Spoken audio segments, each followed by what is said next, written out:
Assalamualaikum warahmatullahi wabarakatuh. Pada kesempatan kali ini saya akan menjabarkan tentang definisi dari bimbingan konseling dan tujuan dilaksanakannya bimbingan konseling di Yang sekolah. Pertama, kita definisikan dulu pengertian bimbingan itu apa. Bimbingan adalah sebuah proses pemberian bantuan yang dilakukan oleh seorang ahli kepada beberapa siswa yang sifatnya kelompok, baik anak maupun remaja dalam sebuah kelompok kecil atau kelompok besar, yang bertujuan agar yang dibimbing baik siswa dalam kelompok kecil atau besar tersebut bisa mengembangkan kemampuan dirinya secara sendiri dan mandiri. Sifat bimbingan sifatnya searah, bukan dua arah.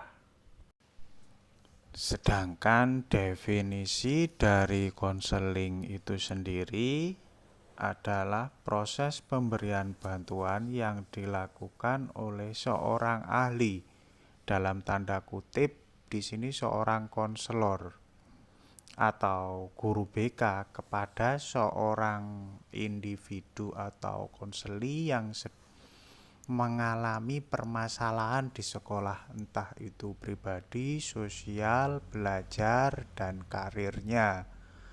Tujuannya untuk mengatasi atau terentaskan permasalahan yang dialami konseli. Bedanya dengan bimbingan adalah kalau dalam pelaksanaan konseling sifatnya dua arah atau setelah kita tahu definisi konselor dari bimbingan dan konseling itu apa, otomatis kita harus tahu tujuan dari pelaksanaan bimbingan konseling di sekolah itu apa. Untuk yang pertama, kita akan mengkaji tentang tujuan umum pelaksanaan BK di sekolah. Secara umum, tujuan pelaksanaan bimbingan dan konseling di sekolah adalah mengembangkan diri secara optimal sesuai dengan tahapan perkembangan dan predisposisi yang dimiliki peserta didik di siswa. Dalam artian, pengembangan diri ini meliputi bakat, minat, kreativitas, dan lain-lain. Faktor soft skill dan hard skill yang dimiliki oleh siswa atau konseli di sekolah.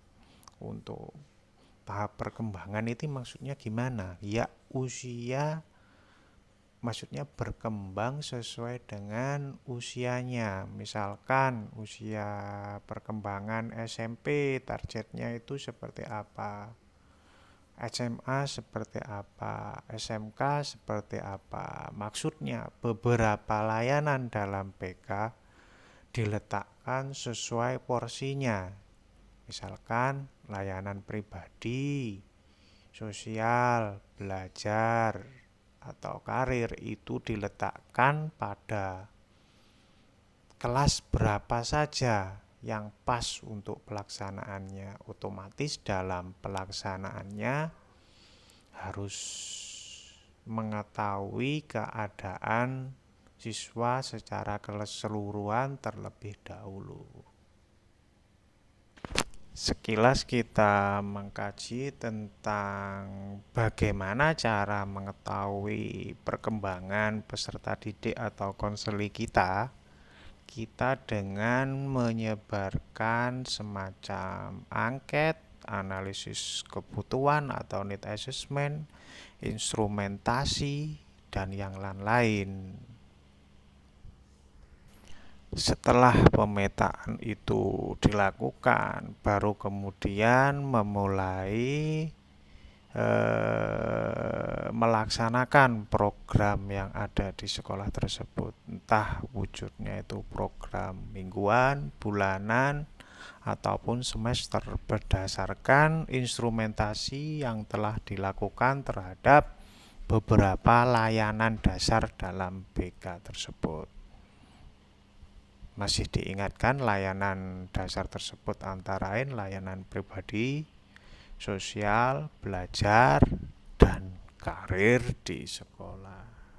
Setelah program dibuat, baru kemudian permasalahan konseli berdasarkan program yang dilaksanakan tersebut bisa dipetakan, kemudian dilaksanakan proses konseling di sekolah.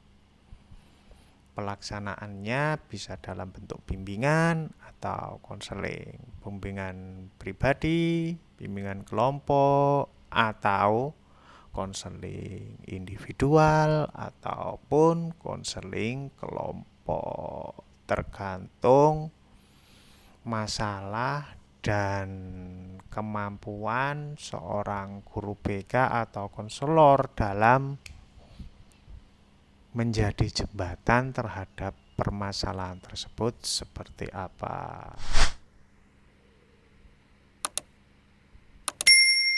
Terima kasih. Mungkin sekilas pembahasan tentang pengertian dan tujuan umum dari BK untuk part pertama channel kita sampai di sini. Kita akan lanjut pada part-part berikutnya dan bahasan-bahasan berikutnya. Terima kasih. Assalamualaikum. Konselor bisa.